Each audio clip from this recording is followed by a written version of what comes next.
నేను doctor Lokeshwar. Doctor care homeopathy నుండి మాట్లాడుతున్నానండి. సో, ఈ మధ్య కాలం లోపల చాలా మంది కేసెస్ లోపల చూస్తున్నాము. Male infertility and erectile dysfunction, premature ejaculations ఈ సమస్యతో బాధపడుతున్న వాళ్ళని చాలా మందిని చూస్తున్నాననమాట.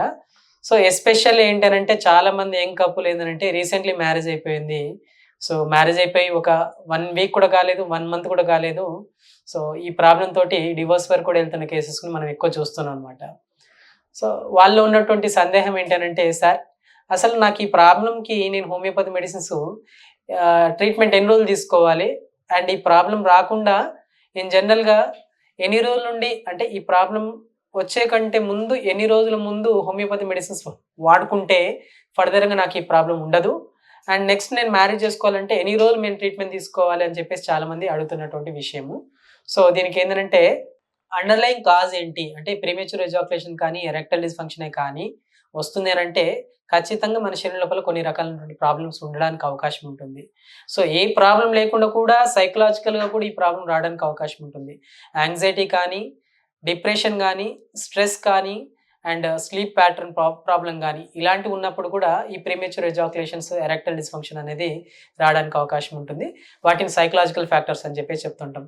సో, బయోలాజికల్‌గా మన బాడీలో ఉన్నటువంటి hormones and vitamins, calcium deficiency, vitamin బి12 డెఫిషియన్సీ, విటమిన్ డి డెఫిషియన్సీ ఇవన్నీ ఒకవైపు అయితే సైకలాజికల్‌గా ఉన్నటువంటి depression, tension, stress, anxiety, sleep ఇవన్నీ కూడా ప్రాపర్‌గా లేకపోయినా కానీ మనకి ఈ ప్రాబ్లమ్ ఉండడానికి అవకాశం ఉంటుంది. అండ్ నెక్స్ట్ పోతే రిలేషన్‌షిప్ ప్రాబ్లమ్. అంటే వైఫ్ అండ్ హస్బెండ్ మధ్యలో ఉన్నటువంటి రిలేషన్ ప్రాపర్‌గా లేకపోయినా కానీ ఈ సమస్య అనేది రావడానికి అవకాశం ఉంటుంది. సో, రిలేషన్‌షిప్‌లో కూడా ఎలాంటి ఇబ్బందున్నా కానీ ఈ ఇబ్బందులు రావడానికి అవకాశం ఉంటుంది. సో, వీటన్నిటిని పరిగణనలోకి తీసుకొని మనం ట్రీట్మెంట్ అనేది చేసినట్లయితే వితిన్ 3-6 మంత్స్ లోపల కూడా ఈ సమస్యను పూర్తిగా అధిగమించడానికి అవకాశం ఉంటుంది. అండ్ ఫర్దర్‌గా మ్యారేజ్ చేసుకున్నా కానీ, మ్యారేజ్ చేసుకోవాల్సిన వాళ్ళు కూడా ముందుగా ఒకవేళ ఈ ప్రాబ్లమ్‌తో సఫర్ అవుతున్నట్లయితే అట్‌లీస్ట్ ఒక 3-6 మంత్స్ ముందు హోమియోపతి మెడిసిన్స్ అనేది స్టార్ట్ చేసినట్లయితే ఈ ప్రీమెచ్యూర్ ఎజాక్యులేషన్ సమస్యను అధిగమించడానికి అవకాశం ఉంటుంది. అండ్ ఎరెక్టైల్ డిస్‌ఫంక్షన్ ప్రాబ్లమ్‌ని కూడా అధిగమించడానికి అవకాశం ఉంటుంది. అండ్ సార్ ఆల్రెడీ నా మ్యారేజ్ అయిపోయింది. నేనిప్పుడు ఆ ప్రాబ్లమ్‌తో సఫర్ అవుతున్నాను. మరి ఇప్పుడు హోమియోపతి మెడిసిన్స్ పనిచేయవా అని చెప్పేసి చాలా మందిలో కూడా డౌట్ రావచ్చు. బట్ టెంపరరీగా రిజల్ట్స్ ఇస్తూ అండ్ పర్మనెంట్ సొల్యూషన్ కోసం కూడా ట్రీట్మెంట్ అందించడానికి కూడా అవకాశం ఉంటుంది.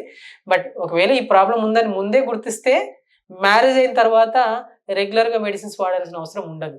సో, ఒకవేళ మీలో గాని, మీ ఫ్రెండ్స్‌లో గాని, మీ ఫ్యామిలీ మెంబర్స్‌లో గాని ఎవరైనా ఈ సమస్యతో బాధపడుతున్నట్లయితే వాళ్ళు ఖచ్చితంగా అట్‌లీస్ట్ ఒక 3-6 మంత్స్ ముందు బిఫోర్ హోమియోపతిని అప్రోచ్ చేసినట్లయితే, డాక్టర్ కేర్ హోమియోపతిని సంప్రదించినట్లయితే ఈ ప్రాబ్లమ్ ఫర్దర్‌గా దీనివల్ల వచ్చేటువంటి కాంప్లికేషన్స్ అనేది రాకుండా నేచురల్ వేలో ఈ ప్రాబ్లమ్‌ని అధిగమించడానికి అవకాశం ఉంటుంది.